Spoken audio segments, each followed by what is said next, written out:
Welcome, I'm Cynthia Harrison, and this is your Monday empowerment reading or intuitive energy medicine power reading. I just had to grab my my sound, so bear with me for a moment.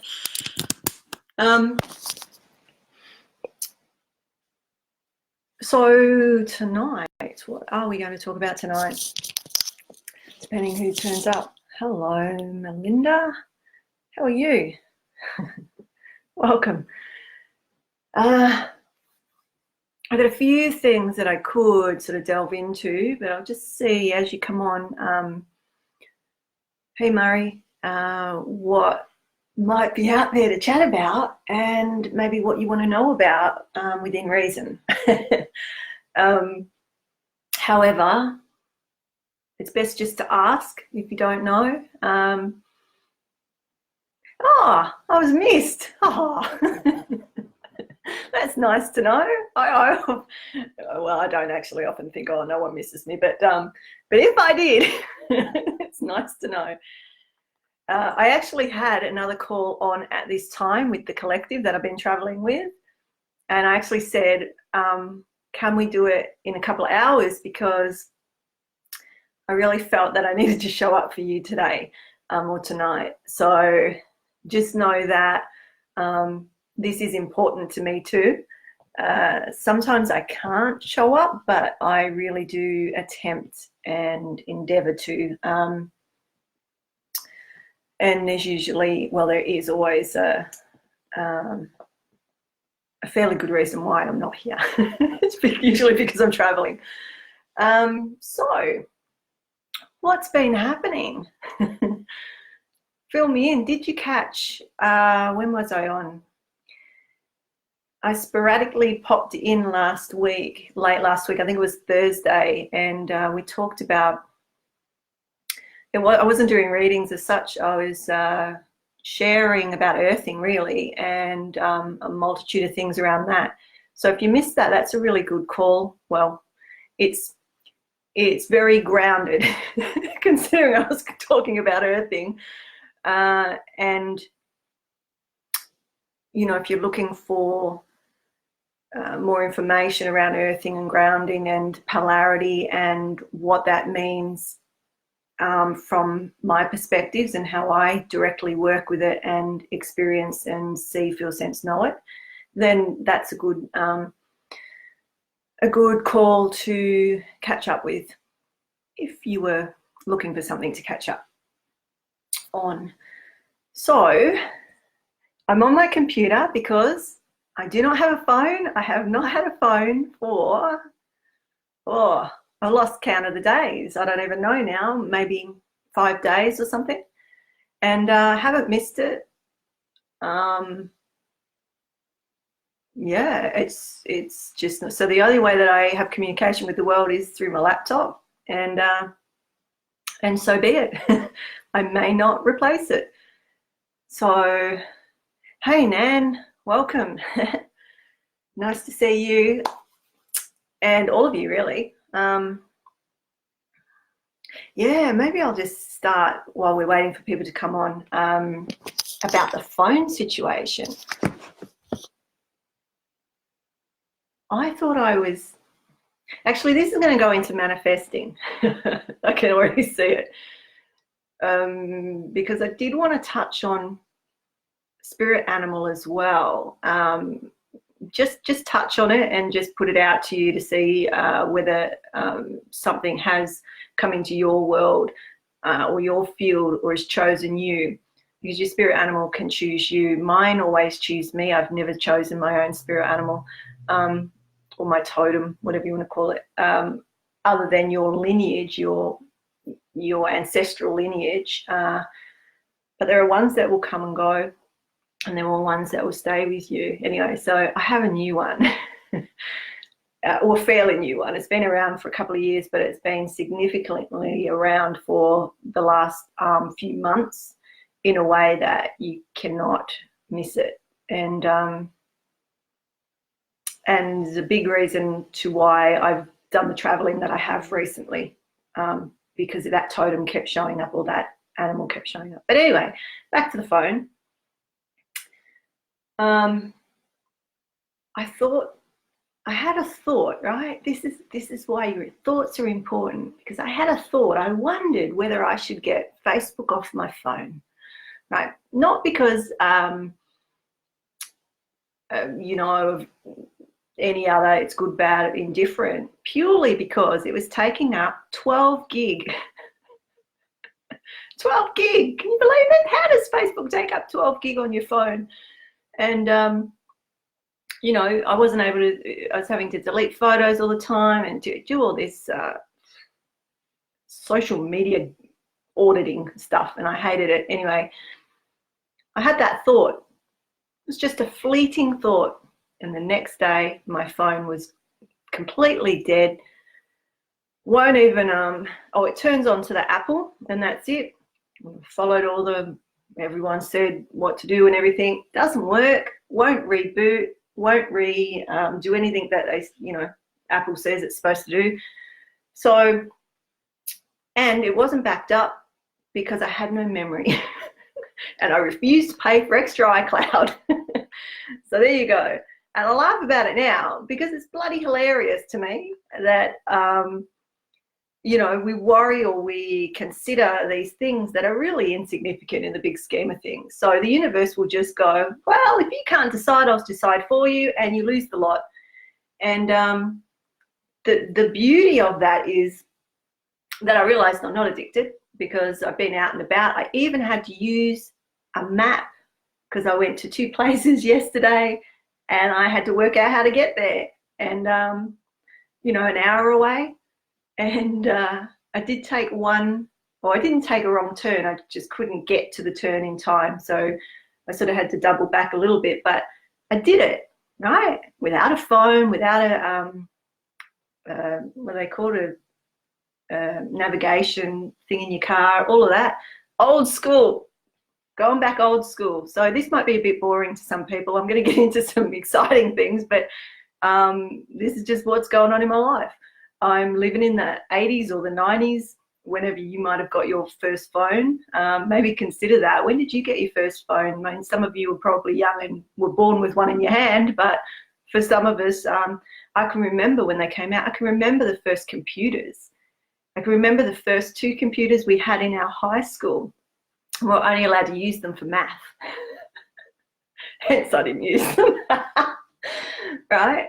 But I was around computers all my life because of what my dad did. I was around technology all of my life because, you know, what my dad did. So technology is sort of, you know, nothing sort of surprises me as such. But I do remember one Christmas I had my, it wasn't my first phone, I think it was my second phone, but I wanted a tiny one, a little tiny one. And it wasn't any of the brands that you would know. And I can remember at a barbecue, sitting just, no one else had phones. I had this tiny little phone and trying to work out and read the instructions. Tiny, tiny little booklet that you could barely read and nutting that out. Anyway, memories. So now I'm phoneless and it doesn't matter. So maybe consider that. What would you, if your phone died and you, for some reason or another, I mean, there's no reason I couldn't get one of the old phones and get a prepaid and have a phone number, but really, I don't see any real reason why. If my clients want me, they can email me. Basically, most of my clients would email me anyway. Got an email list, and I can get Facebook. If I didn't have a laptop, I would go down to, I don't know whether I would or not. I probably wouldn't. I'd probably get on without that too. But anyway, I'm rambling on. Pull it back in. Consider the things that you feel are important. Like if you lost your phone, all your contacts, and a bunch of your files and photographs and whatnot, where that would leave you. what I was saying before, and I didn't finish it off, was that because I've got quite a few Facebook groups and I post photos of, you know, my travels and whatnot,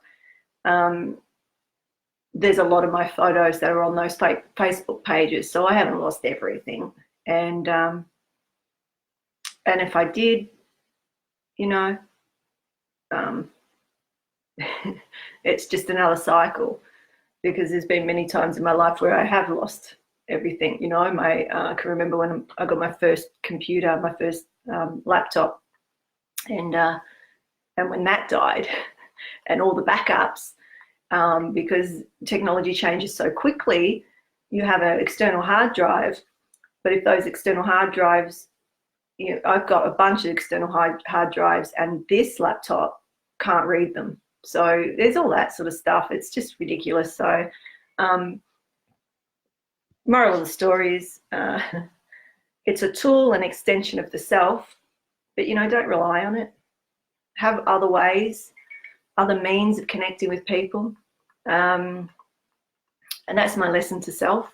And that's what I'm doing. I'm in a new cycle. So I'm just going to check what. Hey, Gabrielle. Oh, there's a couple of the Gulf Coast, and Iris, and the crazy Rua's here.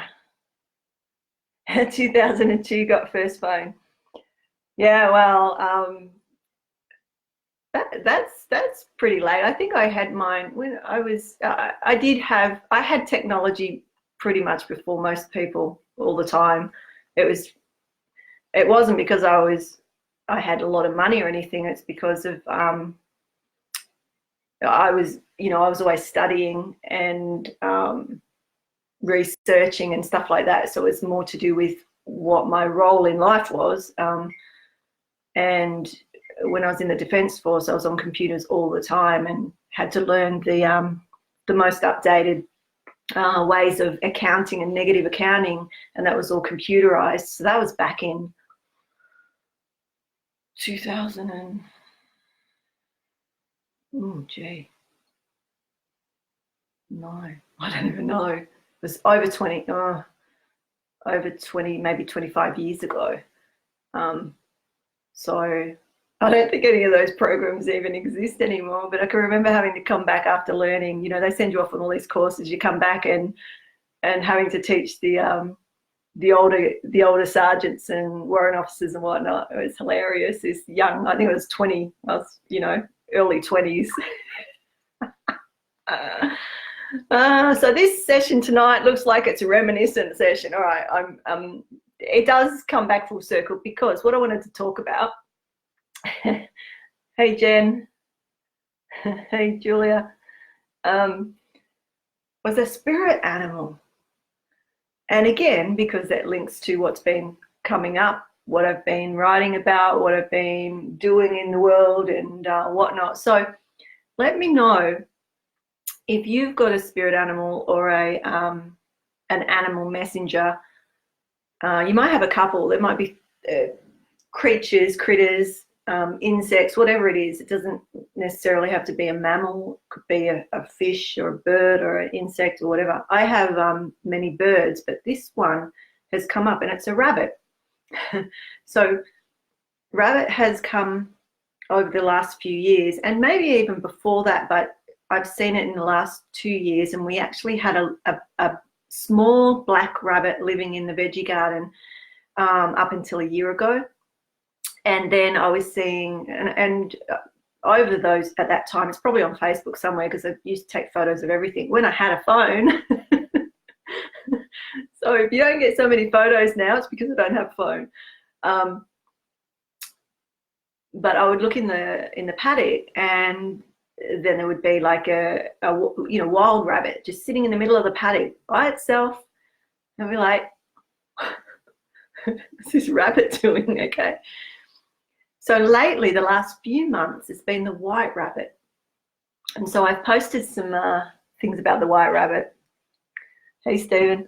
I posted some things about the white rabbit, but I'm going to tell you a story. So just let me know while I'm just going to multitask for a moment, and let me know if there's an animal, because I've got a little animal messenger book, I can look it up, but also it's the feel of it. But I have, last night I looked up a few different ways of understanding the white rabbit because I had nutted it out enough for myself. So that's what I usually do. I will work out the patterns of behavior and what's been showing up and those sorts of things in relation to when I'm seeing the rabbit, or it's not necessarily the animal rabbit, but it might be a place that's called that animal, or a person that's called that animal, or another animal that behaves like that animal, and those sorts of things. So I'm going to go into that in a moment.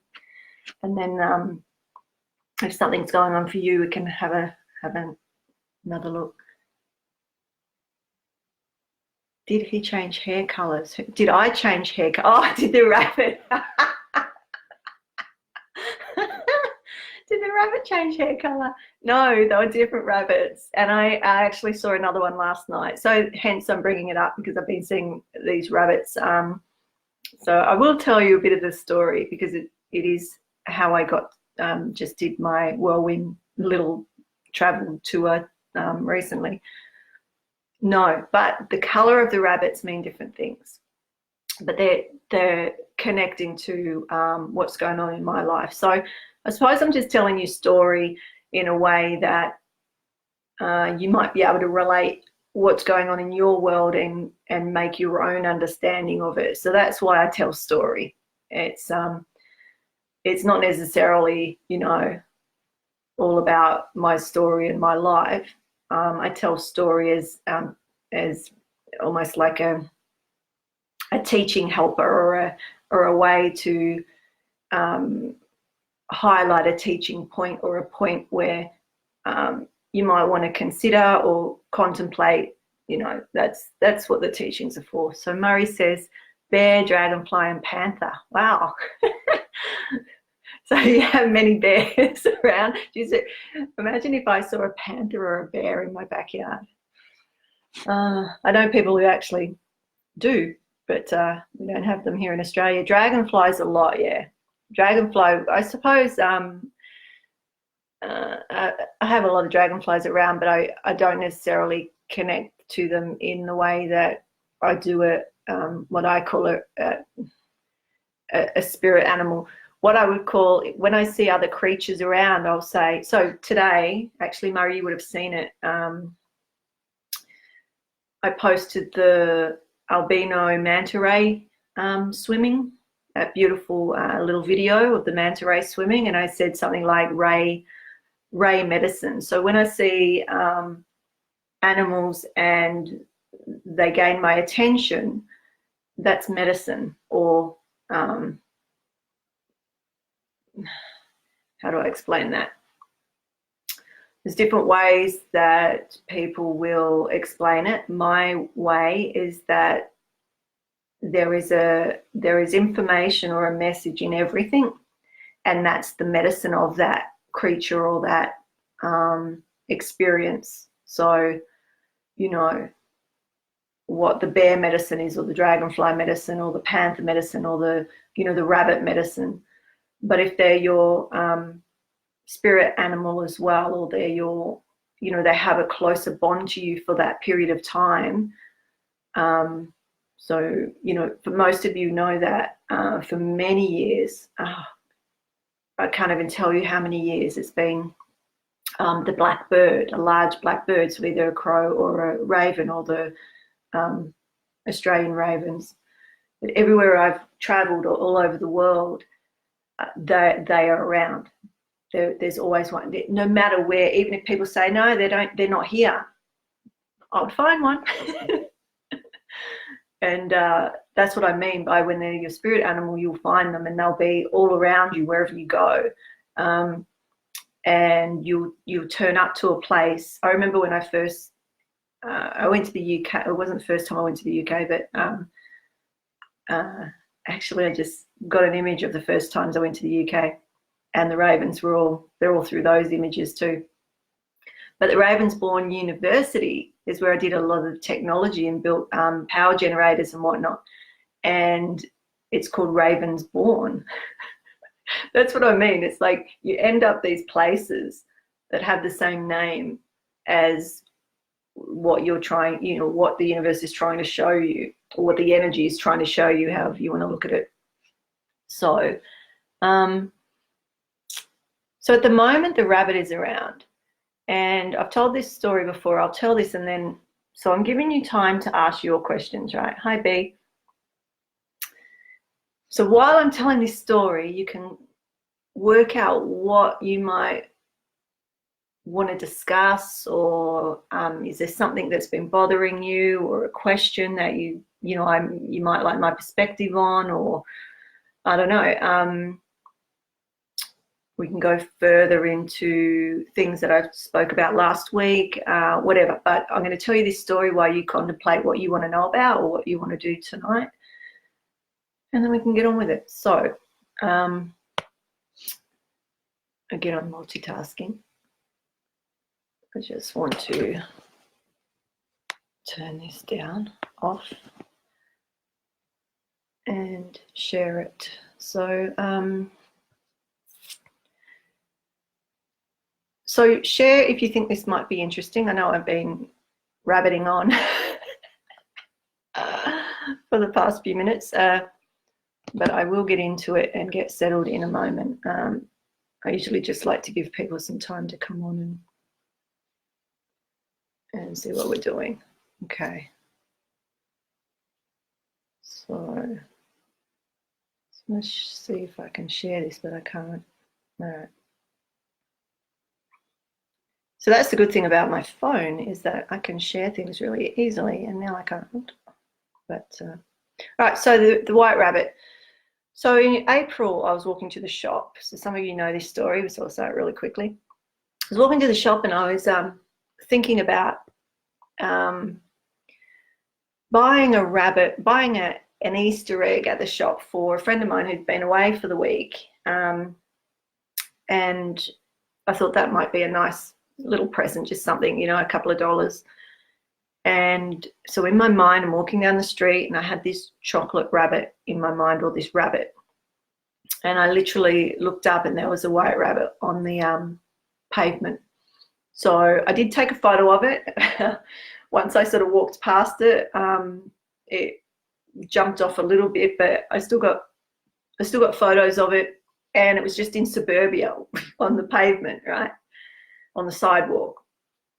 And I went, okay, that's interesting. So kept walking, went to the shop, and the white rabbit chocolate bunnies were on sale. None of the others were, just the white rabbits. And I'm pretty sure I took photos of that. So they're somewhere on my Facebook page from April. Then I walked home and I got a message from a friend who saw that post and said, "You'll never believe where I'm going." And he said he's going to the White Rabbit Mansion. And he showed the owner of the White Rabbit Mansion, and he invited me to go to the White Rabbit Mansion as well. And that was in Cologne in Germany. And these people are part of the collective that I'm part of, but this was the beginning of how we were coming together from all over the world to gather to build these prototypes that we're working on. But that's a whole nother story. We'll talk about that another day.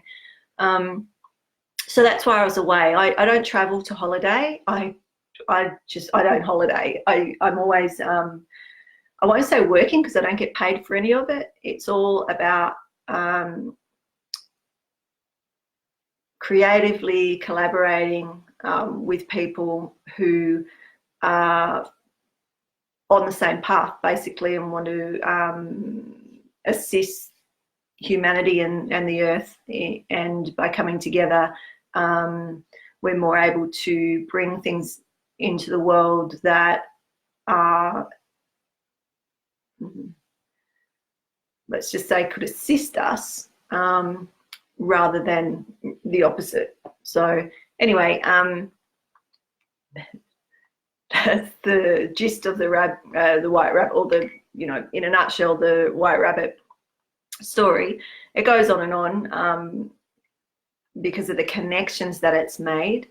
So I've met numerous people all over the world.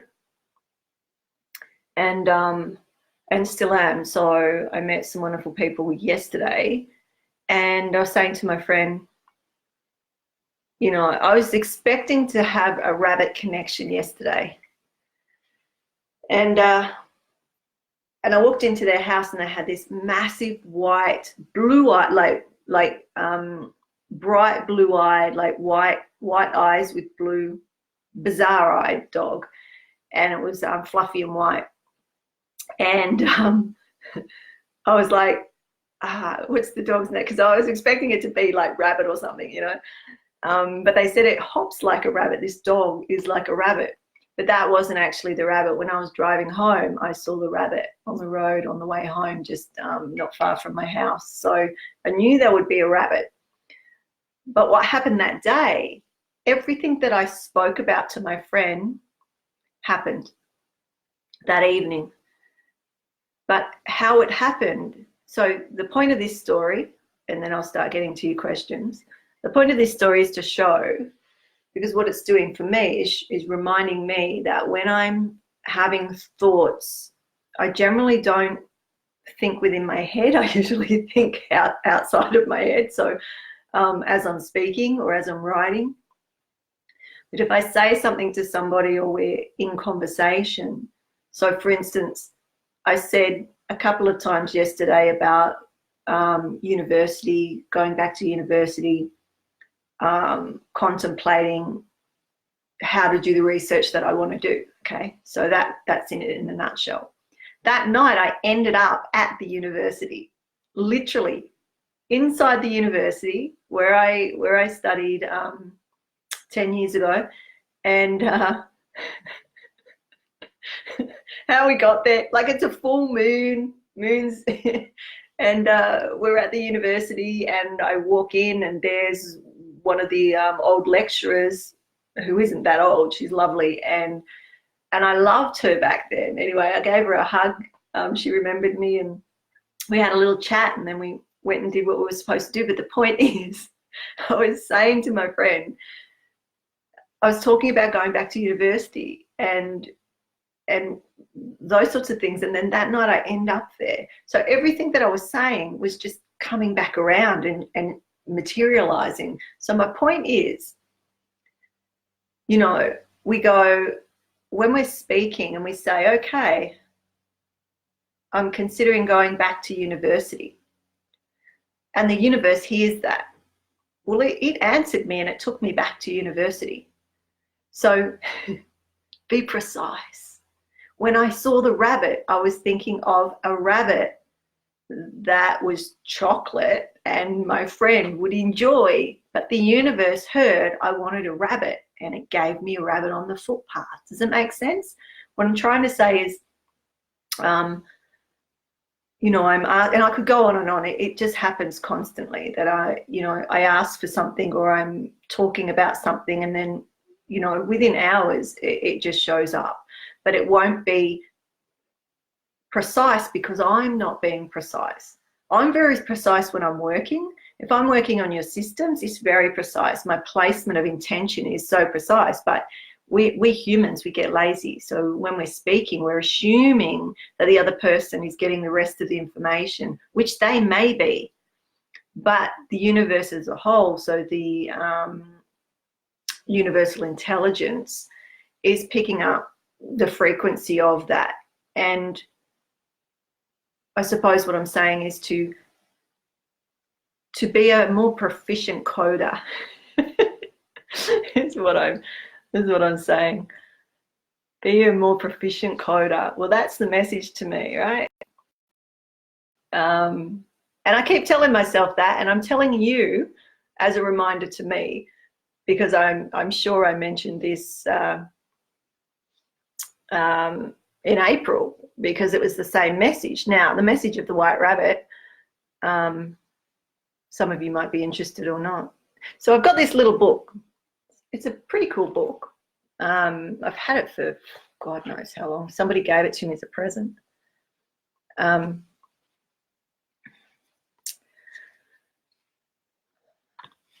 I think there's a bigger book to it, but it's like it's got all the animal meanings. Animal Speak Pocket Guide, it's called. So anyway, in this, a rabbit is weight. So I don't feel resonant with what this says as such. I mean, weight fits, but what I feel more resonant with, because this isn't the white rabbit, and it's the white rabbit that's been showing up lately. And there are different meanings to the different colors of the rabbits. So again, it's about precision, isn't it? So the black rabbit, from what I can recall, is to do with the magical, really.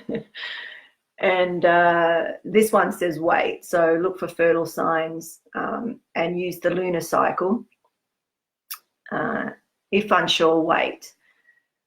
So last night I saw a dead rabbit on the road. So if this is about waiting, the dead rabbit is about maybe not waiting. Anyway, I looked into what a dead rabbit was, and all I could find was that it was a sign that you were on the right path. In a nutshell, they go on and on. People go on and on and on, like I am tonight, right? Go on and on and on. Randy's saying white rabbit is fear. Yeah, I'm going to read some stuff for you in a moment. See, when we see what Randy's just said, I thought white rabbit was fear. He's right, but only on one perspective, because it's about the movement of fear. It's not about being scared, because the white rabbit, or the rabbit, isn't scared. It doesn't run away, really. It will go into the startle response, basically. But the white rabbit is more again. So let me just, I'll see if I can do this without losing you. And I think it was this one I wanted, or maybe it's that one. Oh, here we go. So the white rabbit implies faithfulness in love. But we'll go further into the white rabbit because it's really interesting. The black rabbit, you see, this one I don't resonate with. There's a few. So when you're reading, that's why I don't give people the meaning for them. I'm giving the meaning for me based on what I already know that I've read in the field, and what I'm getting answers to myself. And then I go and look at, well, really I don't. Just last night I was like, what's going on with this rabbit? Like is there something more to this? And then when I looked at a few, I cross-reference, right? Never read one article and go, that's the meaning, ever. Like, and that's, you know, as a researcher, you know, you can make anything fit, and that's why you got to cross-reference. Like, it's just being informed. Okay, so if somebody says it's fear, well, you're going to always see a rabbit and see fear. Well, it's actually only one tiny aspect of fear, and it's not that you're in fear, it's that you're moving past the fears of the past. Is to do with the white rabbit anyway. So from how I feel into it, and from cross-referencing a few different articles. So that's not the one I wanted, because I don't resonate with that one. Let me find, I might not be able to find it. The other thing is that yesterday, so every now and then you'll see me, I'll have a rose on, or, you know, I might have a rose somewhere on me. It might even be on my shoe, or, you know, around me. In most of my earlier paintings, there'll be a rose of some description. The rose is a symbol of the mother to me. It's actually what the gateway looks like. If you look at a rose from the top and how all the leaves sort of swirl around, that is what one of the higher gates looks like, energetic gateways. And the point within the center of the gate is where everything that we know is birthed. So that's why it's the Great Mother. But when we bring it down into our everyday lives of what does the Great Mother mean, we then put it into statues and we name that energy and all the rest of it. So yesterday I was meeting these new people, and there was quite a few references to the mother, the great mother. So the guy had the Sri Yantra tattooed on his arm. He was painting the Sri Yantra, which is the yantra for the great mother, or Kali Ma. And then again, people were talking about Kali in a way that was incorrect as well, because there's many so you've got the great mother, and then she splits off into the other goddesses, but the energy is still her. So whatever you want to name it, that's why it's just the energy of it, because it's been so bastardized that if I was to sit here and give you a lesson on this, it would be the whole, it would be hours. But just to know that we have really stripped and reassembled ancient knowledge in such a way that it's just junk food now. It's rubbish. It's rubbish. I hear people speaking about these sacred energies, these sacred ways, and I don't cringe. I actually feel more love and compassion in a way, to then be able to share little aspects, if possible, in the conversation, which is what happened yesterday. And it was beautiful because Lilith came up, the great mother Lilith, who was Adam's first wife. Now, if you Google Lilith, yeah, tonight's a tangent night, so I'm going rogue. Lilith is or the energy of that great mother too, but she's represented as a monster and the snake. But in different traditions, what does the snake represent? So even if your totem is a snake, we could read this book, it'd tell you one thing. We could read some of the ancient texts, and it would be like the shadow or some beastly thing. Yet that's from a perspective that can only see a certain distance. And so I don't really want to use the word truth, but just for simplicity, the truth of the representation of that energy is far from what some of these texts say or teachers say, right? For me, it's like, what's your direct experience? What's your direct experience of that energy?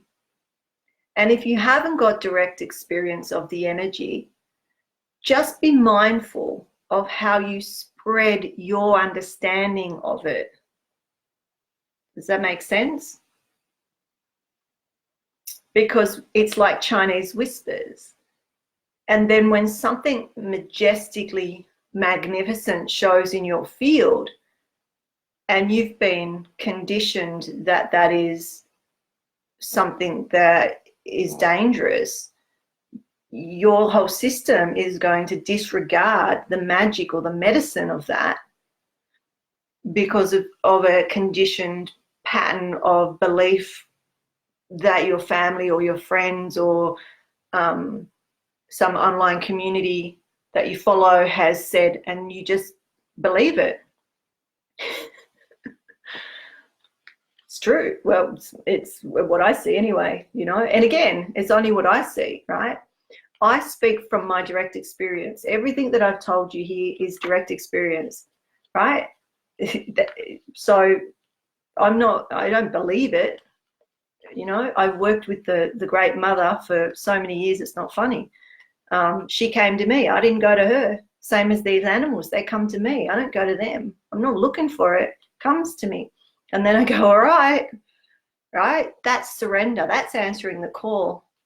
Do you know what I'm saying? Let me see what you're saying. I'm rambling tonight. I'm sorry. We're just going to go all over the place. Okay, there's a few people asking for scans, and if I get settled enough to do that, I will.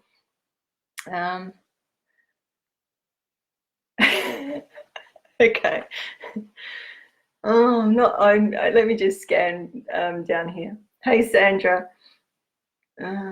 What I miss? What did you miss? I'm going renegade tonight. I feel like I'm all over the place, but like literally, I'm just going. What, you know? Do you know what clairaudience is? Okay, so here we go. Clairaudience is when you hear, but how it comes out is, for me, when I speak. So when I'm speaking, there's no middleman. It sort of like comes through and out my mouth. So when I'm riding a wave and I'm going like I have been, that's all I'm doing. I'm not even thinking about what I'm talking about. It's just flowing. So I just trust that. And, you know, we may settle down if the energy allows that to settle down a little bit, to do to do some scanning, or to then answer some questions. But this is what's showing up at the moment. So let me just finish the Lilith. So Lilith is one of the great mother energies. So there's, to me, the great mother energy, how we name that energy is different in every country, perspective that you look at that one energy from, okay? And then it's fragmented down like we are, like a fractal. And so that's probably an easier way to look at it. And then that energy is fractaled down. And so everything to me is energy, right? Everything's energy. Is the density that changes, and then we name it for simplicity or for conversation or whatnot.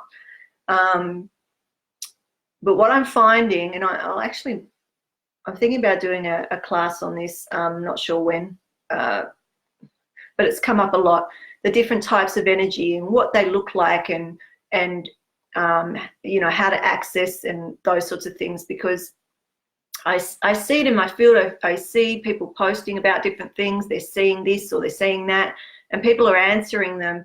And the answers are, you know, sometimes the answers are, you know, medical, which is fine. You know, if you're starting to see things, or, you know, you think there's something wrong with your eyes, go and get them checked. But if your eyes are fine, hey. But anything to do with seeing, if you've got any questions about seeing, I'm happy to answer. I can tell you what energies look like. I can tell you how they move. I can draw pictures for you. I have paintings of what I've seen for most of my life and those sorts of things. There are layers of development. There are layers of how we see, feel, sense, know, what geometries we see at different points, what we hear at different points, what how they move, how the colors come in and out, you name it. It's not all like there's it's patterns of behavior. It's not like just, right? There's stages of behavior, and how they come in for different people. And so, for instance, I've just told you about clairaudience, how that works for me. I hear sounds, I hear the harmonics, which give me information, but it's not in words. So my system just trusts that, encodes it, and it's knowings. But when I speak and I allow that energy to move through, how I'm speaking is a type of clairaudience, even though it's coming through the word, but the word is coming through. Does that make sense? Anyway. Okay. So I think I'll leave all that unless there's any questions about it. But basically, to pull that all together, I'm trying to say, look for your own meaning, feel into it, and don't go on just one. If the person has direct experience, then, you know, direct experience outweighs belief or theory, for me anyway. It's like someone saying, oh, I saw pictures of France, so I know what it's like. But if somebody's been to that particular place in France, they can tell you what their direct experience of it was like, what it smelled like, what it felt like. But it's still only their interpretation of their direct experience, right? So anyway, that's my 2 bob worth. So Murray's saying, I tend to get seeing cement sidewalks, and it would move like expanding. So what you're saying is, when you look at cement sidewalks, they shift. Is it water-like? Does it look fluid, or is it expanding and contracting? I get the sense that it's more fluidity. It's sort of like fluidity. So anyway, until he answers, the fluid state, and I've noticed this, I actually saw it on a few postings, that there's a few people, especially if you're doing work with the pineal pituitary, pretty much the first thing that you start to see, it is one of the first levels, is that fluidity. It goes water-like. Why? Because it's the mother, heaven and earth. Okay, so the fluidity is the mother energies. And now that might confuse some of you. Okay, so there's different stages of the mother as well. So it's let me just see how I can explain that. Just see it as when you're about to go past a veil, or what we call a sheath. So the human is veiled, because if we see the light, right, it can basically kill us. It's too much. It's too much energy. So in love, we are sheathed or veiled from the full potential of that light.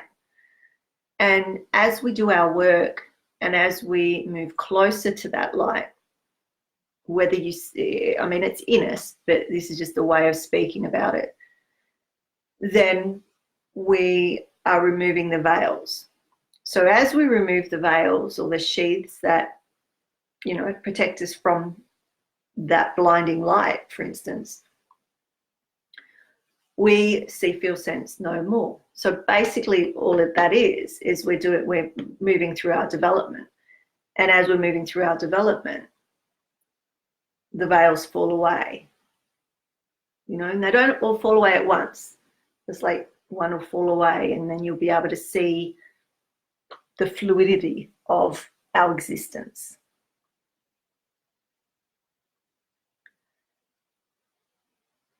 So he's saying, yep, not like water.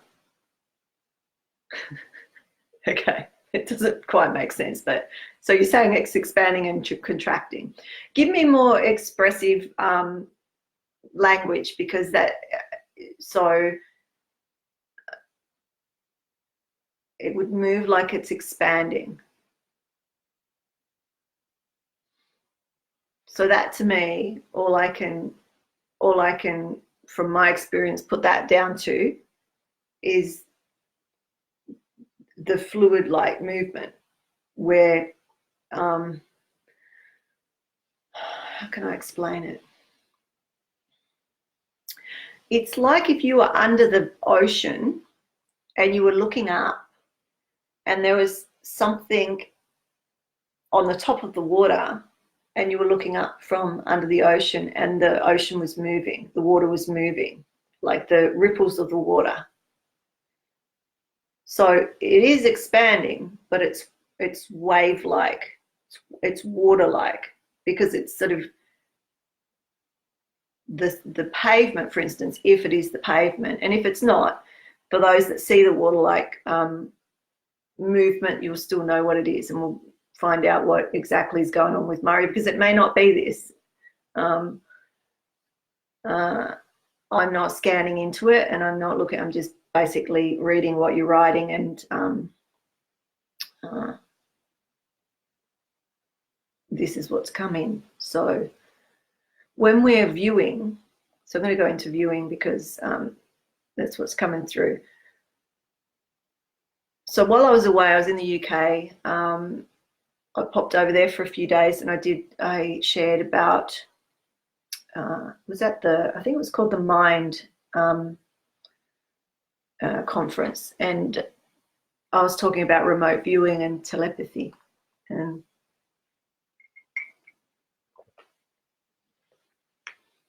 and took them through some exercises to be able to view. And the first step of that, once they drop into the void, most people will see that water-like texture because they've done the exercise. I'm not going to go into it now, that's a teaching, but they do the exercise basically to prepare the muscles of the pineal, pituitary, hypothalamus, and then drop into that. Just before they drop into the void, there's this watery sensation because you've lifted the veil, and then you can go into it, and that's how we get answers. So when you're starting out, you know, I used to use that technique all the time. I don't need to anymore. I just ask, and it's there, like I'm in the void, and that's where the echoes and the answers come. And anyway, so there you go. I think yeah. Anyway, so there you go. Murray's saying yes, wave-like. So I've answered that. Because that's what it felt like. It felt like I couldn't explain it, but that's what it felt like. Okay. So that's the void. Now, man, I can tell you, I should start writing this down. I've taught about it verbally for many years. So everything I've experienced basically is on a recording somewhere.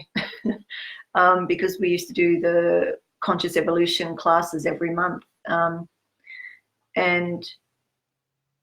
But it's not written anywhere yet. So I'm just thinking maybe I should start to write some of this stuff down, because some of the things that you will see at different levels of experience are quite beautifully bizarre. There's one level, it's actually a pretty advanced one, but I'm going to say it because there's all different levels of development here, is where, for instance, Murray, you're looking at the pavement, and wherever there's shadow, it would be blood red. That it would look blood red to me. And I can remember I think it was it's the second time I saw this. I was at Avebury, the biggest stone circle. It's Avebury, isn't it? Stonehenge, I didn't get much from.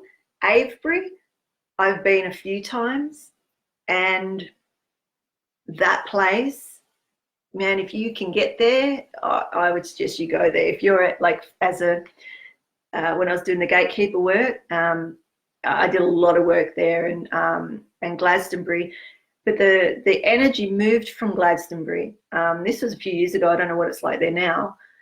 So I'd been to Glastonbury a few times, and there was a portal or a gate there. Like, straight up, you look through the top of the tour, and there's the gate. But then the next time I went, 2 years later, it had moved. And when I was in a coffee shop in Glastonbury, I met some people that sort of knew what I was talking about, because I could see they were drawing. They were drawing similar things to what I draw, and just started a conversation. And they were saying the same thing, that a lot of people were starting to leave Glastonbury because how the energy sat there had moved. So the gates move, or the chakras and minor chakras of the earth move. Okay, there's movement, and how they, the energies they hold. Anyway, so the one at Glastonbury, and I talked about this at the time a lot, but anyway, I don't know, it's come up again. But Avebury held that area, and So anyway, long story short, I walked into the around the, you know, because I was walking the grids, and I was with the scientist actually, so it was really interesting because I was walking along, and the magnetics of that line hooked into me. And when you feel it, if you know what that is and you allow it, it will just take you. And I called out to my friend and I said, the magnetics has got me, and it was taking me. So I said to him, sort of come back and just see where this goes. And as I went into that, the grass was really bright green, but in the shadows of the grass was blood red. So that was another time that I'd seen that. And I was literally saying, because everything I experience, it's never in my dream state, it's always in my awakened state, and I'm alert and conscious, and I'm usually with people too, and I'll be saying, okay, this is happening, and it's like commentary. I'm going through it, but I'm, you know, it's almost like I don't go into fear, I just experience it, and I'm letting the people know in little bits and pieces so that they don't freak out, and that I'm sort of staying steady as well. But that was a really interesting one, and that's happened a few other times now. There's different reasons for that, but it's when what I call the father energy starts to come in. And interestingly enough, when I was walking that grid, it was the father line, and or the you know, there's the Mary Michael, the Mary and the Michael lines, or the, you know, the dragon lines that they have a male and a female, you know, that sort of thing, the polarity of the lines, so whatever you want to call it, doesn't matter. It's that it was the line that was to do with the male energies, which was blood red, and the energies of the mother are the blue and water, right? So I don't know why I brought that up, but maybe one or a few of you are saying, oh, there you go, Sandra's going in July. So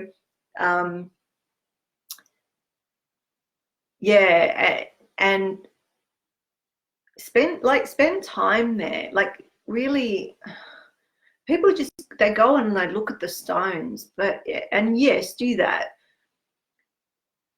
but walk the circle, spend time around the circle, in the circle, and on the mounds at the back of the circle. There's a mound at the back on the left that I sat there, and the information that came in there was some of the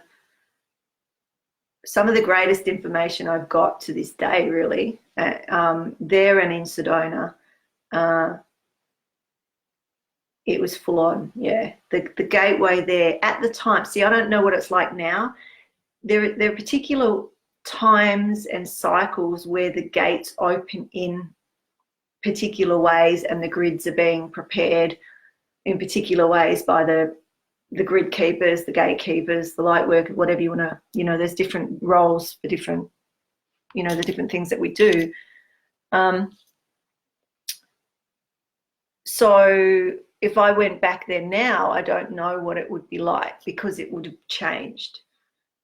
It's like, you know, I'm not the same as I was back then either. So that's sort of what I mean. Anyway, so I know that sounds a bit out there and kooky, but I think I'll do a class on that. In fact, I'm feeling the urge. I'm going to write down rather than just ramble on about it now. I used to do the Mystic Path class, which was more about the sounds, the different geometries and the sounds at each stage. I've not actually, I don't think I've actually done one that is about particular, like the intricacies of the energetics that you see, the different ones that might be maybe interesting, maybe not. All right, so Sharon was asking, have you ever heard of exploding head syndrome? About a couple of years ago, I had an incident while, upon falling asleep, I had this happen. I heard an explosion, snap kind of sound. I know what that is. Okay, this is good. So loud, and a flash of light like a lightning bolt. Let me just scroll this. So I heard an explosion, a snap kind of sound, so loud, and a flash of light like lightning bolt. It was orange and so bright. Well, recently twice now, I've had a small version of this with different colors. Last night was a very mild, almost like a door. Hallelujah, sister. I know exactly what you're talking about, and I'll explain it. It's literally what I just said about the harmonics. So last night was a very mild, almost like a doorbell ding, one time, and a blue flash. Wasn't asleep, but was very relaxed. Is there anything you can tell me about it? Girlfriend, can I tell you about that? This is my life. Light, sound, presence. At every stage of development. So what does that mean? When I say every stage of development, I'm talking about every stage of your spiritual awakening, let's call it. So each chakra has numerous frequencies, has particular geometry, has particular colors, not color, colors, and sounds. The first sound that you hear when you first leave your body, so to speak, your first level is like a drum. Bam. It's a bam sound, right? And usually you'll hear it when you come back in. Now, people come and go. You know, I don't hear that particular one anymore. I don't hear the bam. And you probably won't either, because you've heard it a few times now, and now you're on to the next. Like you say, it's a doorbell. I call them doorbells. There are specific tones and whatnot for every level. And I've called them doorbells in the last few, I think I've touched on the harmonics in the last few chats that I've been here.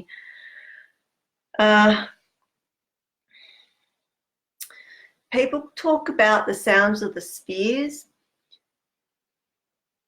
And again, it's one of those things of, are they talking from a belief or something they've read or their own theory? Because what I'm going to tell you is from my direct experience, and it's the mystic path. We call it the mystic path because the sounds and going direct is the mystic path. And the blue, funnily enough, we're talking about the blue. So people that I really connect with, I'll call my blue star brothers or sisters, because the blue star is prominent in what we see. Okay, it's prominent in what we see. And the point of light that most people call a singularity or a one-pointedness or whatever is actually a white star. But until you get close enough, you can't see that it's a white star. And that's an actual doorway. That's the way through. You can't get through that. We spend most of our lives or lifetimes to even be able to see that star still. Because most of you will see it and it's moving, or you'll see lights that are doing this, or like fog lights that are, you know, you might see a few of them moving. Eventually, that movement will steady. Eventually, you'll be able to see a point. Sometimes it's not even white. You might see a sort of grey and a black dot, and the black dot might have a little bit of lightness around it. Same thing. It's just you might be looking at it from through some veils. But when you have released your veils, these are the gate. They're not gateways. This is the gate. This is all there is. That's the there's numerous ways to describe it, but I just want to leave it as simple as that. So the sounds are the doorbells of you knocking on the next layer of your development and saying, Is it time? Can I come in?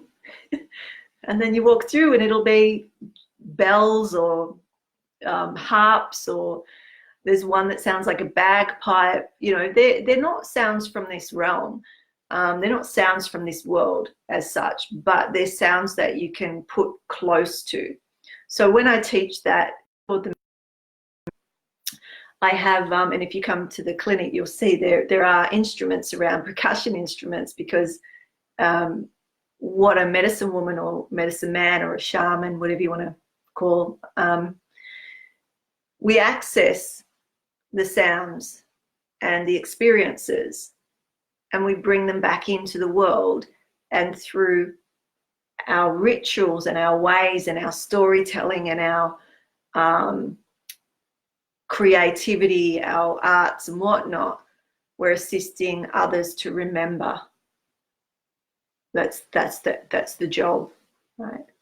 So when you see a shaman dancing with bells on their ankles and wrists, they're helping you remember the sounds of that particular doorbell. So nothing to worry about. It's actually something to celebrate. And, you know, I used to say to my students, I used to do a little bit of a jovial warning, because I would say, once you start to hear, you can't unhear. So as you start to open up, there are particular tones and melodies that you will hear 24/7. So at the moment, if you're just starting to hear them as you're going into your in-between stage, the space between the space, I call it, that's where you can access, because you're it's just before you're going to sleep. It's this beautiful, or just after you've woke up, there's this in-between space, and that's where you can get a lot of information if you're aware. And the surrealists, I've talked about this before, especially Salvador Dali, he would hold something in his hand and relax and try and go to sleep. And as he would just be falling off to sleep, he would drop whatever is in his hands. This is his tool, so that he could get his information and remember it. And whatever would drop, and then he'd wake up, and in that sort of in-between stage is where he can access. Now, when you practiced, you don't need to wait for those in-between spaces. Do you see? Because that in-between space becomes more of your reality, and so you can access that information more generally until it is integrated in, and you don't need the in-between space to get your information anymore. You just ask, right? So for instance, I call them doorbells, just as a metaphor, really, because once you've fully accessed, so as I was saying this, so people that are usually drawn to me, and you know, if you find yourself listening to me, or you're a client, or you've done work with me or whatever, I would classify that as you're drawn to that energy, right? Then this is more true for you than for other people, because there's millions of people that don't know and aren't drawn to me or can't even see me, and it's because this isn't their lineage, this isn't their path, so they won't be able to understand what I'm talking about. And even if you don't understand it, with your brain, you'll feel it, and you'll feel some resonance to what I'm saying, and that's because there's something that your soul, like there's an aspect of you that resonates with it, because it's a memory, right? Let me just see what some of these. So I'm just saying, I've woken up to the sound of the doorbell and someone calling my name. Yeah. I didn't notice or feel any information, but I was hoping this is my awakening. It's there is no awakening. there's the process of evolution, okay? It's a process of evolution. Don't get that out of your mind that it's your awakening, because an aspect of our mind will hook onto that, and how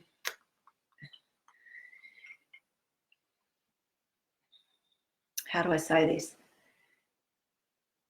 It's better to come with some humility, okay, and some understanding that there's always more to know.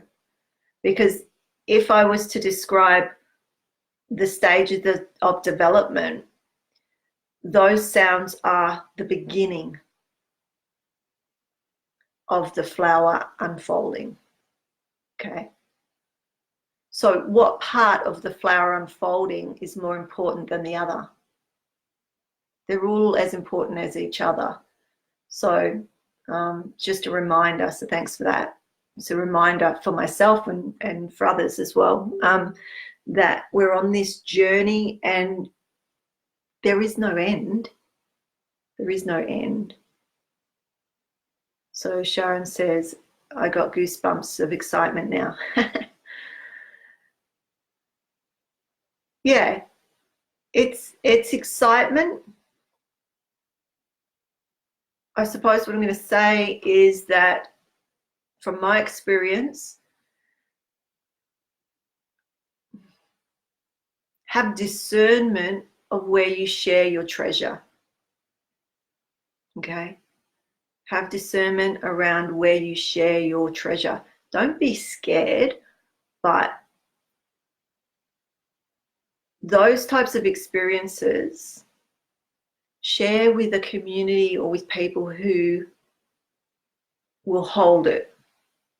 Because if you give somebody your precious crystal vase, for instance, and they just see it as nothing, they're not going to hold it. Okay? So this information is your precious jewel.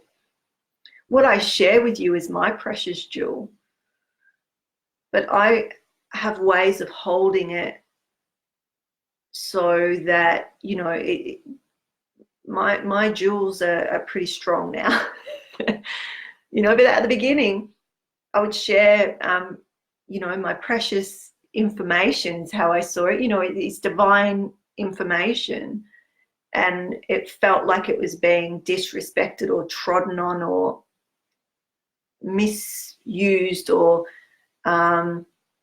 you know, those sorts of things. So I just learnt to have discernment and share where it felt that it was going to be received. Because when you're just stepping out or into this, or, you know, getting to know more about yourself, really, there's a lot of naysayers and there's a lot of people that will try and turn it around into something that, again, they believe or they've read. But now you have a direct experience. So you can, when you do speak about it, if you choose to, you can speak about it from your point of experience. And so now you can put it out to the universe and ask for more information on that. I mean, I could talk about light and sound, the sounds, all night. That's my primary practice is light, sound, and presence. You listen for the sounds, you ride the wave of the sound, which brings the light and gives you the center of presence. That's it. That's it. That's the mystic path. Takes you direct access.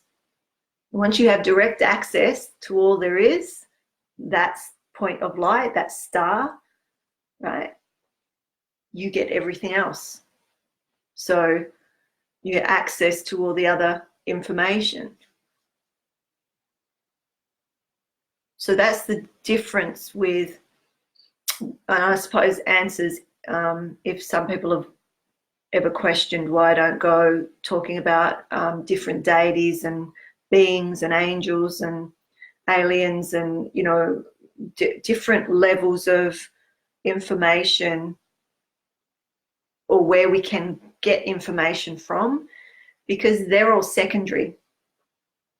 I go to the head honcho, get my information there, and then on the way back down, if I want to say g'day to anybody, or an angel, or an ancestor, or whatever, I'll get information there. But who I follow and when I ask today, what am I to do with these hands today?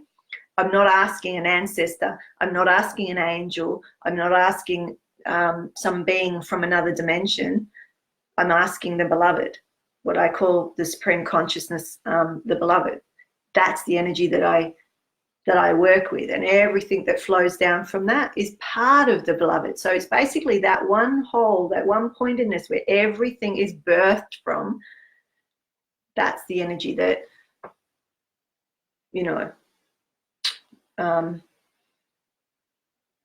that we're working towards. Everything goes towards that. So there's no distraction then. Everything else is a distraction. So Shannon's saying, yes, my ears having been ringing at different levels, sounds and tones for about 3 or 4 years now. Yep. Eventually, just to give you a heads up, eventually it will be 24/7 constant. And when it is, rather than go, I wish it would be quiet, go, thank you. Because we work our lifetimes to access that sound.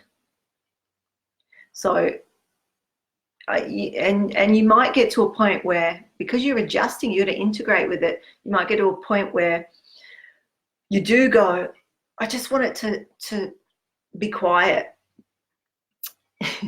And back in the day, when I'd hear people say that, I didn't get angry, but I would get like, what's the word? There was this urgency in a way to assist people to understand what they were hearing, because to me it was like telling the beloved to be quiet, right? So you're writing on the computer, or you're in class, or you're at work, or you're driving your car, or you're doing something in the world, in this relative reality, and the highest energies are speaking to you through these tones, so to speak, and you say, can you just be quiet, because I'm trying to write a Facebook post to my friends.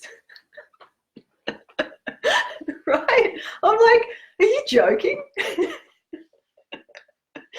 I find it funny now, but at the time I was like that's like telling God to shut up. To me, it was like sacrilege. Not that I'm religious, but you know what I'm saying? That ultimate energy, whatever you want to call it, you're accessing, and you can ride those frequencies to access, and vice versa. You're becoming more of a transceiver. You're receiving and transmitting at the same time. And so when you learn to use those, there's particular ways of using those waves, those frequencies, those tones, are harmonics, to get your information. So I'm not going to go right into that tonight, because it's a whole class, but yeah, just to give you a little bit of that. So, if you're struggling with when those tones, they do get louder and softer, sometimes there'll be these bursts of sound, and it doesn't happen to me that much anymore. It used to, years ago, when there was particular ones coming in, they would be so loud. It's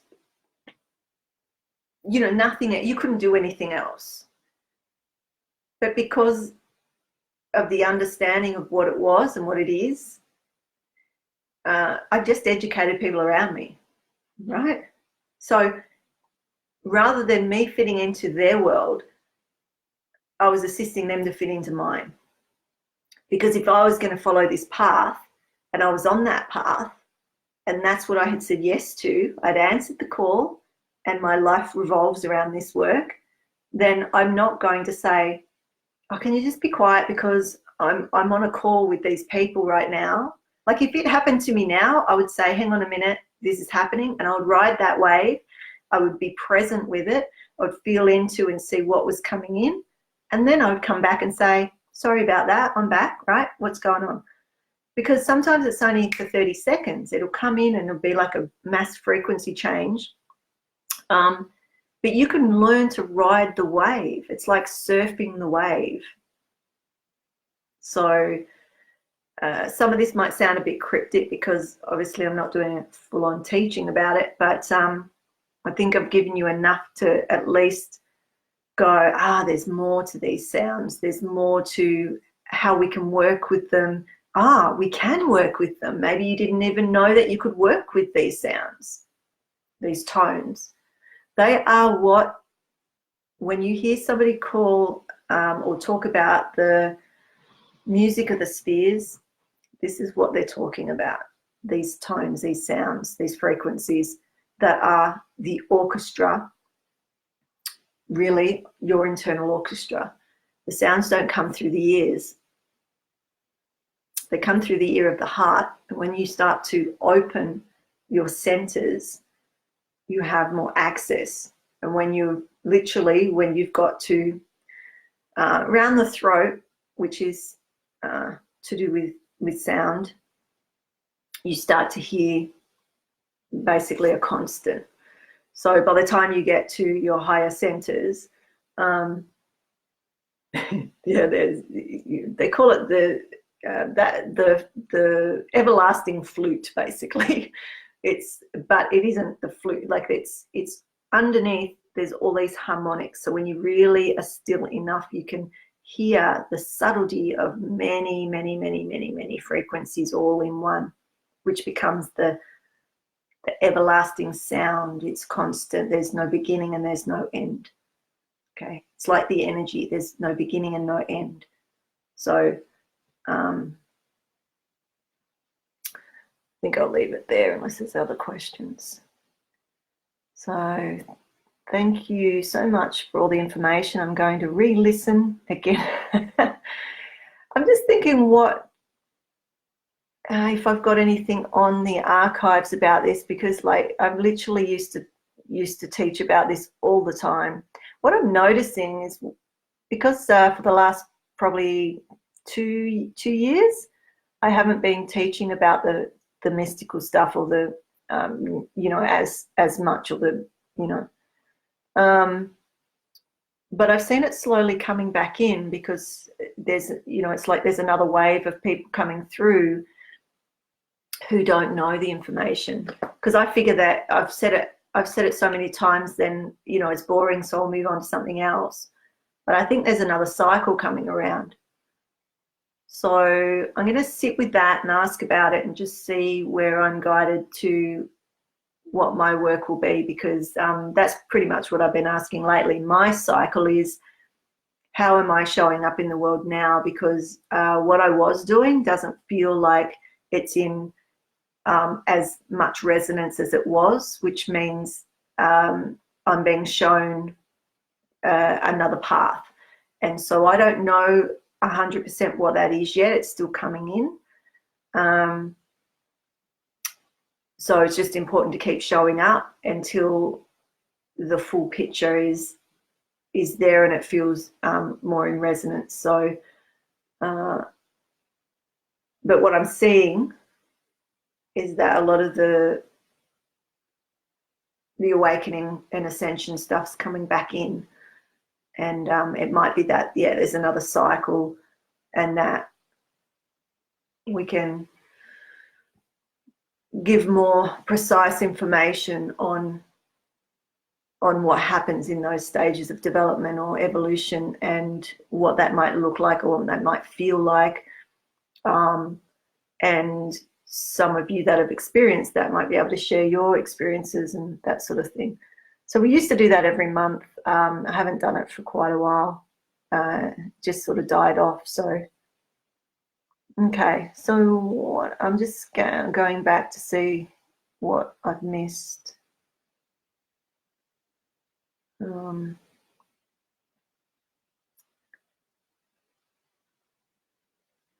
Oh, Murray said he's got Power Animals by Stephen Farmer. Who's this one? This is Ted Andrews. A little book by Ted Andrews. However, like I said, take it with a grain of salt, because when I read about certain animals in here, like, use it as a guide, not as the gospel, okay?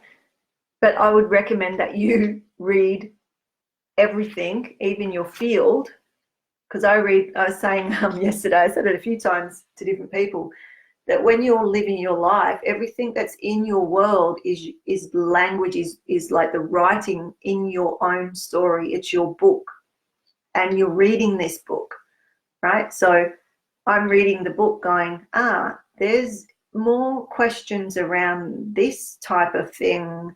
Maybe that's something I need to highlight with my highlighter in my book, right?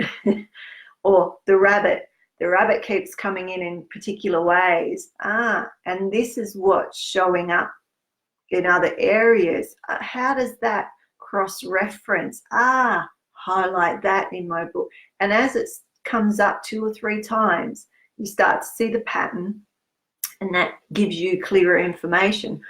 Because, you know, I would never ask you to believe me. I would be saying, have discernment, feel into it, look in the field, look in your field, and if what I said shows up in different ways, then start to go, okay, you know, I'm experiencing this, I've seen it 3 times now. Okay, I'm going to ask in my meditation or in my journaling, or however you ask for your information, and see what you get. It's a way of starting to get your own information. I do teach more precise ways of actually going into the void and getting information, but I don't teach them on Facebook Lives. So let me see what else is here. Shannon says she has that book, but different version. So yeah, you know, I used to do, because I studied Jungian psychology, and I used to do sound play therapy and all of that sort of stuff. Dora Kolf was the lady who developed that with Jung back in the day. And I'm bringing this up because it backs up what I'm saying about dream analysis and you know, what the meaning of an object is, or you know, in sand play therapy, they're actually slightly different. One's Jungian and one's not. Each miniature they're like archetypes. However, what a white horse means to me may mean something slightly different to you. So there's the basic archetypes, but you also have to take into consideration, was that person trampled by a white horse when they were 6, right? There's their story as well. What does that mean to them? So you know, some people love snakes, some people hate them, some have a belief that, like we said at the beginning, that is to do with the serpent monster, which is linked to the feminine, you know. If I was doing therapy and brought up a snake, let me tell you, it would have the complete opposite. To me, the snake is a symbol of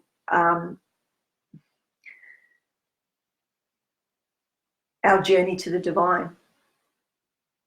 It's as far from the monster as you could possibly get.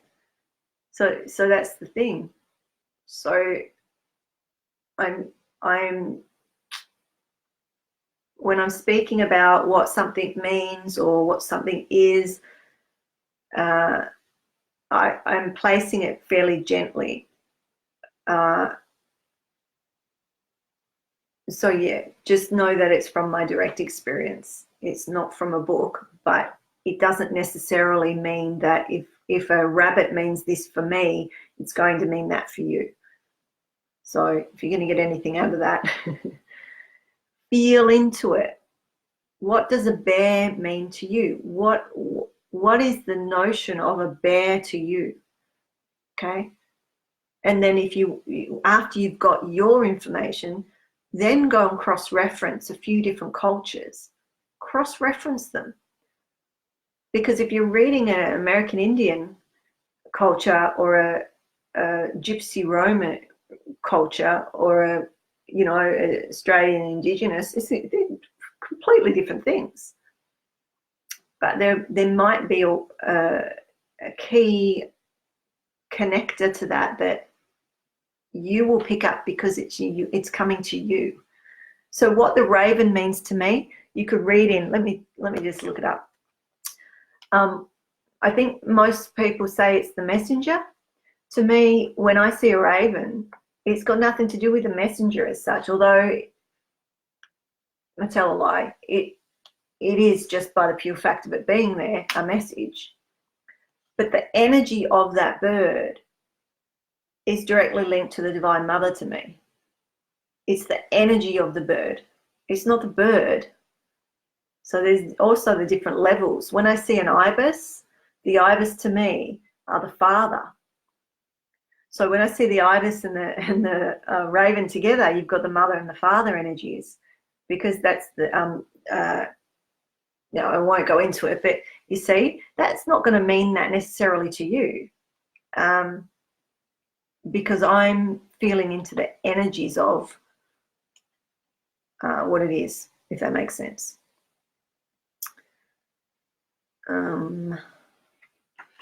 So any questions? I don't even know if what I'm saying makes sense tonight. Sort of gone rogue, bit rebellious. The heron, be assertive. See, we've got one grey heron here, and when I see that heron, it does not mean be assertive. Right? So really, let's see, kingfisher. Actually, it's a kookaburra. Kookaburra. No, there's no kookaburra. There you go. There's not ibis. Okay, well, the ibis means healing and magic. Now, I can sort of go, yeah, it sort of feels that. Healing, magic, protection surrounds you, opportunities to learn, you heal it. But to me, it's even beyond that. So, you know, with any tool, take it, I say with a grain of salt, but you know what that means, like not to take it too seriously, because I don't know who Ted Andrews is. We could scan all of this and see whether it's relevant or not, but the kingfisher means new sunshine. So the kingfisher to me is it's related to the kookaburra. They don't have kookaburra in here. It's probably an American book. But the kookaburra is here. So I live on wetlands, so we've got all different types of birds around, and when the different ones come in, they've got a different energy to them. And kookaburra is like a new beginning, which is, this says new sunshine, prosperity, love, and love are coming. New beginning, you know, it's sort of cross-references a little bit. So anyway, that's my suggestion. So I've studied the dream books, I've studied archetypes and all the rest of it, been to the Jungian Institute and blah, blah, blah, blah, blah. And they all say different things. They all say different things. So that's the beauty of the light, sound, presence, going back. Jen's saying magpie, question mark. We'll see what this says here, but really don't take it as gospel. What I want you to do is cross-reference. Google a few different ways. but feel into it. When you see you know, what's happening. Yeah, all of this really, honestly, people, all of this is about you listening. Okay, you're listening, because you'll see something in your field, and when you're listening deeply from your center, you feel it. You feel what that is. You don't even need words. It doesn't even matter. It's like the rabbit. I keep seeing the rabbit and feeling the rabbit and the rabbit energy, the white rabbit energy lately. And that is about the end of a cycle, the past fears moving through, and prosperity and luck and love and everything starting. Now, I didn't need to Google and cross-reference all of that to know that. I already knew it because it was showing up in my life. I knew that there was a new cycle last year coming for me, and I know I'm in it at the moment. Hence, you know, I'm not putting too much what would you call it, too much importance on anything really, and I'm just allowing things to show and come in and leave. But it's the ending for me of lots of things of the past, but it's also the merging or the breaking down, the collapsing of timelines, where the past is literally in the present, and it's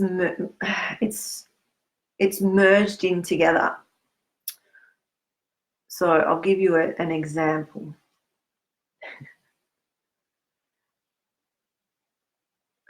If I can. I'm just trying to work out how to say it. So what I've been seeing for months now is that there's a particular time of the past that I hadn't fully brought the light to. There's no triggers on any of it anymore, but it hasn't been brought forward as well as it could have. That's a bit cryptic, but anyway. So I've been writing about it. I said to my sister a few months ago, I said, I think I need to write about this, because nobody knows the whole story. Like, I've never told the whole story. It's not that I was keeping it from anybody. It was just something that there were so many parts of the story that, you know, I left it in the past, basically, dealt with it, left it in the past. But that cycle has come back around. So I started to write about it. And everything that was linked to that time has come back up in the future, like in the present, which is the future for the past. Right? And this has to happen, the collapse of that timeline completely. And all that means, because for me, past, present, future is here all at once anyway, but it means to me that it's coming up in such clarity that I'm being taken to places that are the names of the places that I lived at that time. The people that are showing up are from the same place, or speak the same language, or do the same thing, or whatever. The same characters are showing up, which always happens in everybody's lives. This is so apparent. It's so clear. It's like there's a neon sign going, here it is. Even yesterday, actually, Jen, your little dog, and I told you that, he reminded me of my little dog, right? These are all pieces, because that little dog reminded me of my dog that I had for 19 years. And I had that dog as a puppy at the house, with the same name of the street that this is bizarre, right? But this is how it works. So see if you can follow this. So just say the name of the street was Cole Street. I'm making it up because I don't want to give you the name of the street, right? I lived on Cole Street. I had this dog as a puppy on Cole Street. And then yesterday I went to pick up my friend who was on Cole Street in a particular part of Perth. And then we went to a gathering that was on Cole Street. in another part of Perth, right? It's the collapsing of timelines. And what was happening at all those different places were aspects of what was happening back in that old timeline. It had come back in a different way to be, because it's a collapse. It doesn't exist anymore as, so to speak, as a past. I don't know if, was that clear, sort of? Because it's not from, it's not rational. It's just how it happens. And so that's why every step I'm taking, I'm just watching and going, all right, here's another one. Okay, yep, there it is. Yep, okay, yep. And I end up back at my old university, doing all this stuff. So it's just bizarre stuff. So if you find these cycles collapsing and, I'll give you another one that actually my friend and I were on the train in Germany and we were in tears it was beautiful, sad but beautiful. A friend of mine died at that same time in the past, and his family were German and from a particular place in Germany. And the people that I was staying with at the White Rabbit Mansion in Germany, we were getting a train to some other place, and I happened to mention in passing, because they said, "Oh, do you know many Germans?" And I said, back in Australia, blah blah blah. This family, they were from this place, and I mentioned the place, and they said, "Oh yeah, we know that place." Anyway, long story short, my friend and I get on a train and we're supposed to go to a certain place to get a flight to France. And I was just following him, and because it was all in different language, and I figured he knew what he was doing, but apparently he didn't, but really he did, because we got on the wrong train and we ended up going in the other direction. But where the train was going was the place that this person who'd passed away, his family were from. And there's more to the story, but the gist of the story and what we realized was we were taking an aspect of this person home to their ancestral land. And so we had to go there. And the only way that we were able to go there was how that played out. And we sat on the train and we're thinking we're going to miss the flight to France. And the whole trip was to do this prototype in France, right? We're meeting from all over the world to build this and work on this prototype. So we're sitting there going, and we realized the divinity of what we were actually doing. And it didn't matter that we were going to miss the plane, and we didn't know where we were or how we would get back and all those sorts of things. We were in that moment. We got off the train at the place. I did what I needed to do. And then we got back on the train and we went back the other way, and we were fine. We didn't miss the plane. Like, all these things happened that got us there. So the thing is, the universe the energies are guiding you and taking you where you need to go. And if you allow it, that happens. Now, there's so much to that story that I can't tell you. I'm actually writing about it, but I can't tell you publicly in this forum. But just know, when you hear the whole story, it's not as weird as it sounds, but because I've got to, keep it like this, that energy needed to go there. And everything that was showing me, even down to the White Rabbit, was, the end of the cycle and the letting go of that, and letting go of the fears that were around that, if there were any, and moving on to the next cycle. So everything that had happened in that 20-year bracket needed to be collapsed, brought into, merged and integrated into this life now, so that it has no hit on it and no trigger on it. And because it's happening as we speak, I feel like I'm just blabbering away about it because I haven't fully integrated it yet. Usually it takes me a few days to fully integrate stuff. So it's still being integrated because a lot of this came to light yesterday, basically, and last night. Those cycles are still collapsing, and they're showing me and collapsing and showing me and collapsing and showing me and collapsing. It's a new stage. So anyway, I'm going to leave it at that, I think. Oh, Shannon gets me. Okay. All right. So I think I'll leave it at that because I do actually feel like I'm talking no sense at all. And there haven't been that many questions, unless I've missed your question. Often I do. Well, someone's given me a frowny, an angry face. Randy gave me a cranky face. Why did you give me a cranky face? Maybe because, I don't know. Anyway,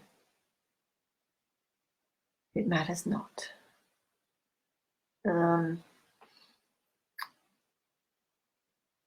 Okay, so it didn't look like I got settled enough to actually do any readings. But if you want a reading, a personal reading, or I've spoken about something that you want to know the more in-depth or more structured process of, for instance, the sounds or the different ascension symptoms, what you're experiencing,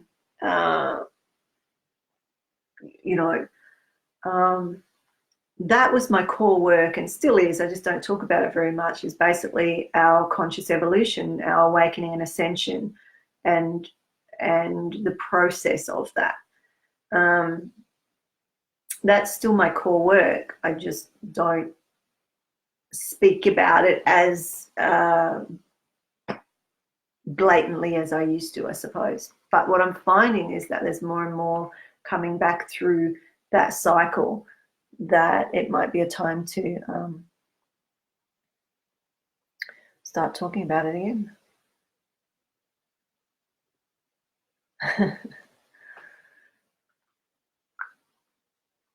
Yeah, I suppose it's the moon, and it's just my state of mind. And I suppose if there were more people asking specific questions, it's just the way the questioning went, which is great because it's my favorite topic is awakening and ascension, experiences. And so I'm taking that as food for thought. But if you want your own private session where I can go into things a little bit more structured and deeper, you know where to find me. You can book a online video or phone call. Those of you that are in Perth, you can come and see me, or you can do it by phone, depending what you want. So yeah, if you've just got a question, something's happened to you, like for instance the sound or the what you're experiencing in your dream states, or you're traveling through awareness, or you find yourself like there's just bizarre things happening and you don't know who to talk to, you can contact me. There's pretty much, I have not heard a question yet, and man, I've heard some far out stuff, but it's part of it, like the way that our psyche reacts and our consciousnesses access different phases. It is bizarre to the mind until we can get out of the mind, and then it makes perfect sense. So so if you want a session, if you want energy read, if I didn't get to your reading, we can do a short one.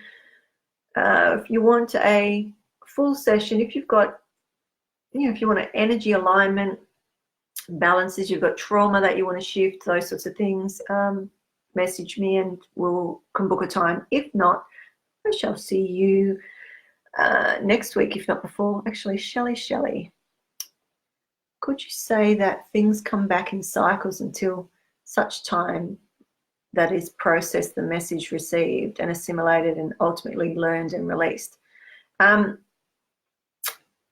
Yes and no. I'll answer that because that's a really good question.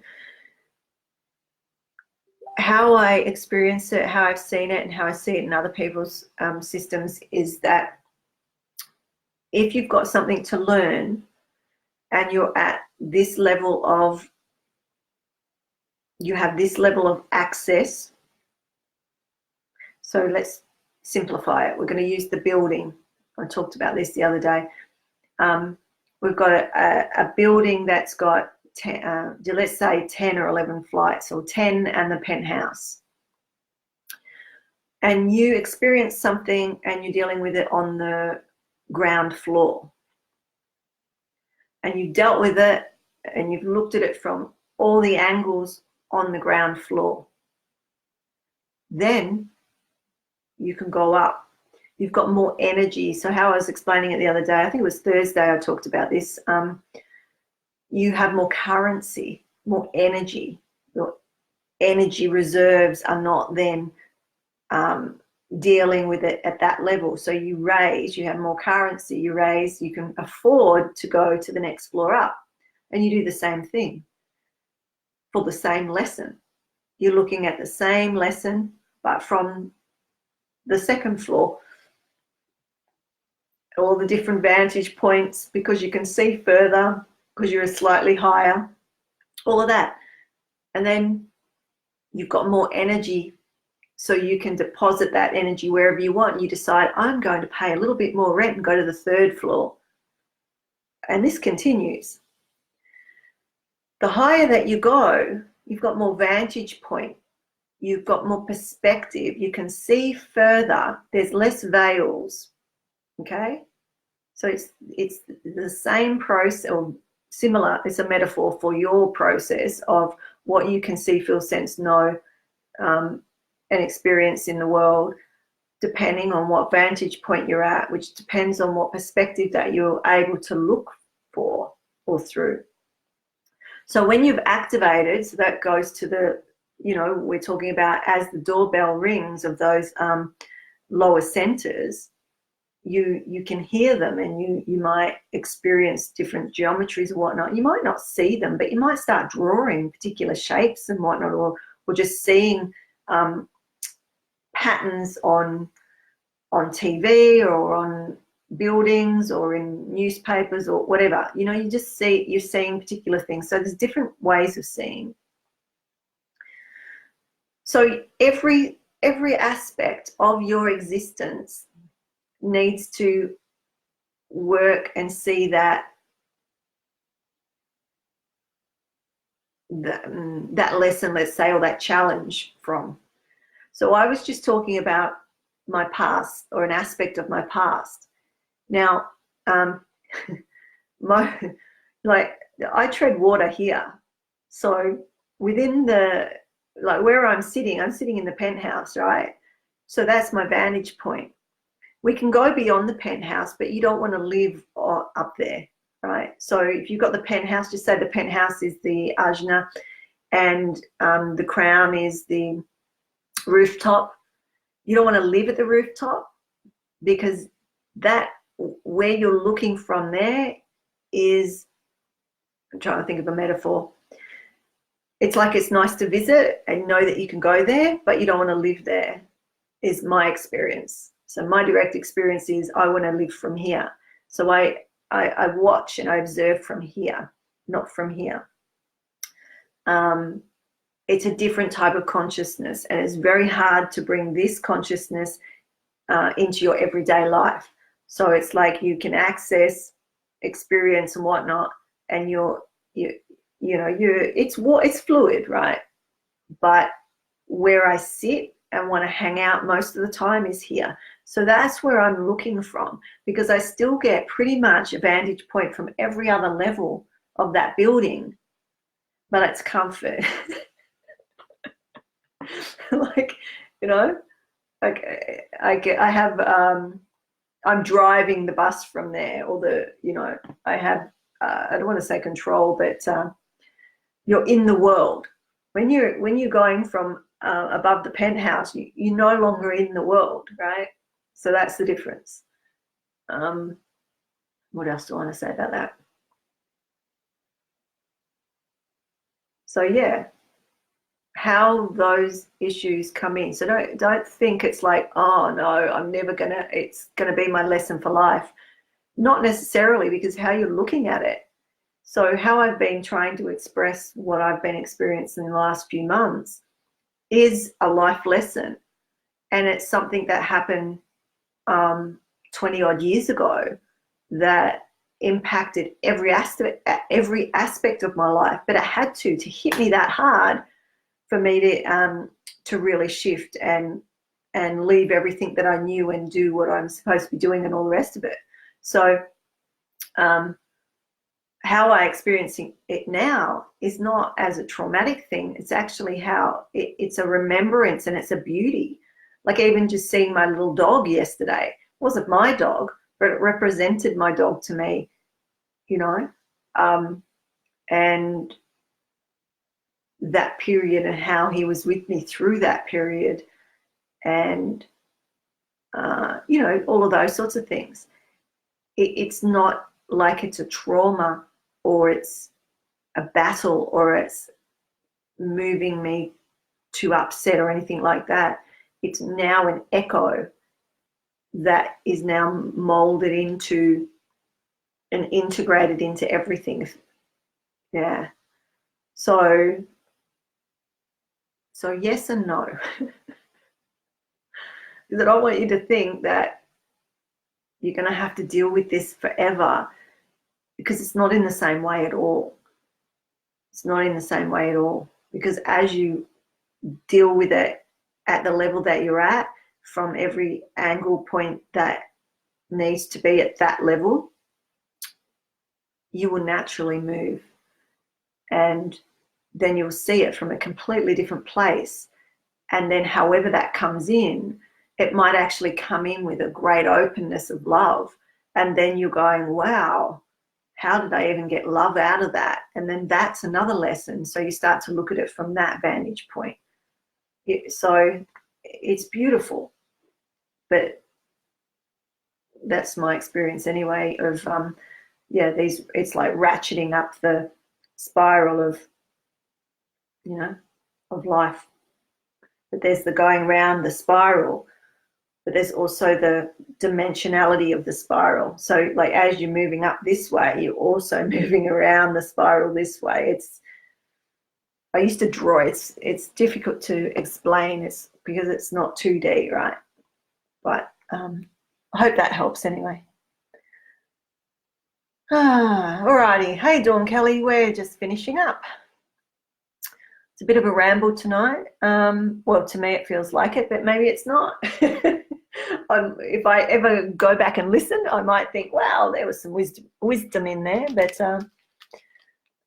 no. Is there any other questions before we go, or any comment? Was that helpful, Shelley, or any other feedback from what I said?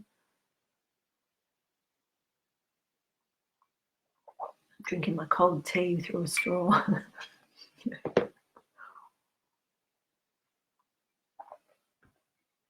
No? Yes? No? All good? I know there's a bit of a lag. All right. I think I've got I have a call coming up soon, so let me just see. I'm just waiting to see if there's any.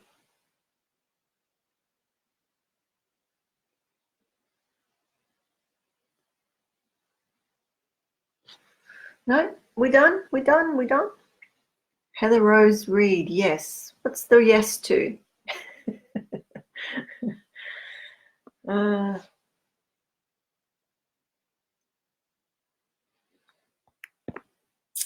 right. I'm assuming that is a yes to. I made sense. Well, I'm not going to apologize that I didn't do any readings. It just didn't work out that way. And we'll see. I might pop in. I need to be in the. It needs to flow. So Shelley said, "Thank you. Yes, I understand that. Thanks for the analogy." And Heather says, "Your analogy made sense." Good. That's good. I wonder sometimes. It's often I make them up on the spot, and it's like, okay, does that work? Does that cross-culturally, does that work as well? Because there's numerous countries, yeah. So, all right, I think I'm going to leave it there. If you have any questions that are fairly straightforward, you can pop them in here. If it's more in depth and more personal, please book a short session, a 30-minute. You don't need to answer a few questions, you don't need a whole session. And through that, then you will know whether a longer session is needed for whatever you're wondering about. Or if it's something that I've already done a talk on, a lot of my teachings aren't on Facebook Live. I do them Facebook Live and then they go onto like a private site. But if I've got something there that I think is relevant to your question, then I'll direct you to it. It just depends. So I'm going to leave it there, and thank you for popping in and for your questions. Shelley's saying, I understand what you mean by reliving the cycle again, but not necessarily that I am living through the emotional state of that time period, but with a lessened emotional impact, less sensitized. Yes, because you've dealt with it on that level of understanding, and means that you've built almost like a resilience, or you've done the work as far as you can see. But when you level up, you're able to see more. So you're able to then deal with the next level of the issue, because ultimately everything that comes into our field is our life lesson, so to speak. We've usually got, from my experience, two main lessons in life. And, don't rack your brains trying to understand it, and overanalyze it and all the rest of it. Just pay attention to your life. Just live your life, aware, like, of what's around you, the animals around you, the plants around you, what the sky is today. Are there clouds? Do you feel the rain on your face? Or, just be in the world and see the patterns. And it's really gently that the patterns will show you the way. They'll show you. It's really about being present. And so the light, sound, and presence is why that's my practice. So when you're listening and looking, then you get the centeredness, which is your presence. So, yes, it's about being present. Exactly.